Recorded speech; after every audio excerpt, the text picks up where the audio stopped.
During this period of research, prisoners at Green Haven Prison in New York State looked at the disproportionate incarceration of minorities and discovered that 85% of the prison population were African American or Latino, and the vast majority of these prisoners came from only 7 neighborhoods in New York City.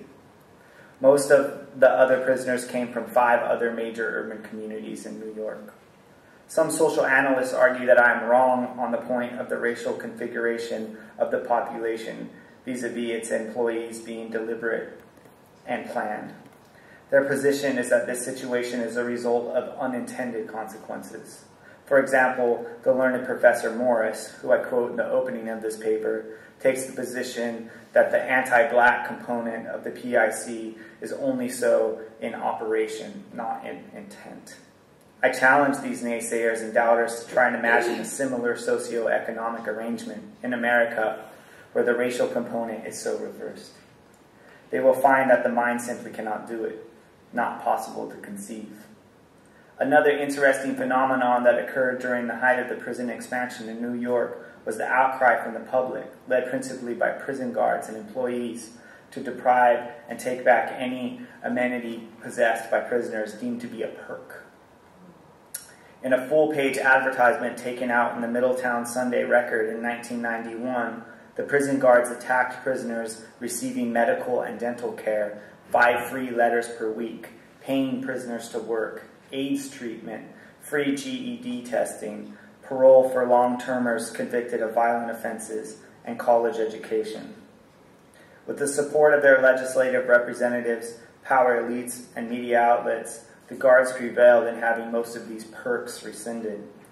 Many of these policy changes were obviously irrational. It didn't matter. The objective was to appease the rural constituents at whatever cost.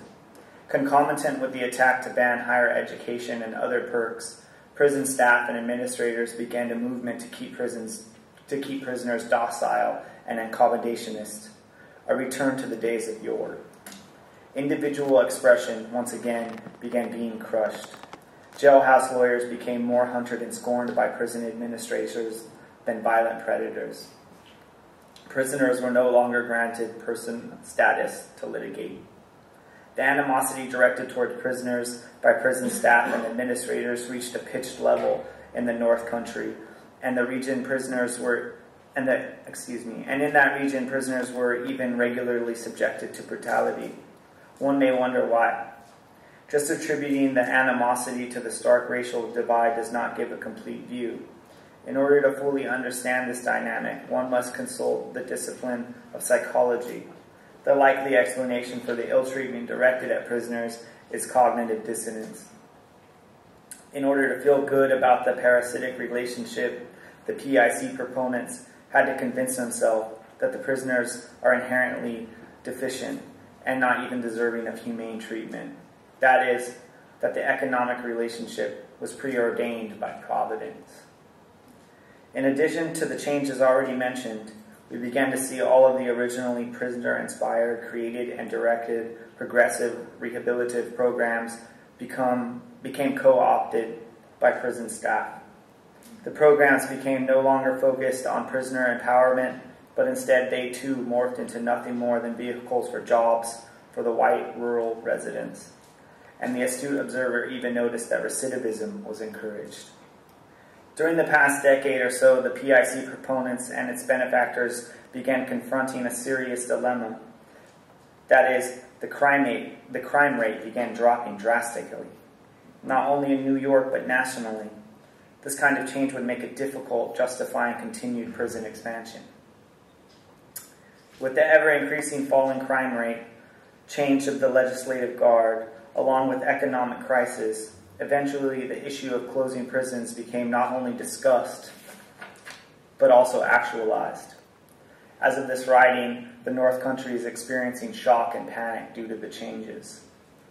In an article by reporter Jim Regan in the 14th February 2010 edition of the Advance News, he bemoans plans to close prisons in the North Country and states that Senator Betty O'Little, quote, should be worried about the governor and Democrat-controlled state legislature's long-term plans, unquote.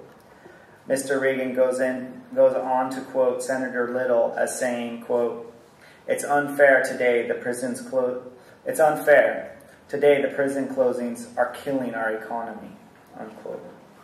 An accompanying article in the same issue quotes Pat McCune, the St. Lawrence County Chamber of Commerce executive director, saying, quote, in his proposed 2010-2011 executive budget, Governor David A. Patterson is recommending cutting costs and saving money by shutting down the Ogdensburg Correctional Facility.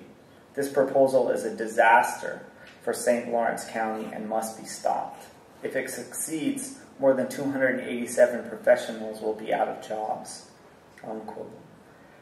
The position taken by these proponents is clear. Crime reduction be damned.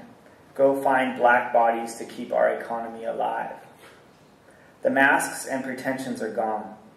How can anyone claim that the current ideology and system dredging black bodies to rural upstate prisons for the simple purpose of creating jobs for white residents is any better morally than the antebellum system of chattel slavery?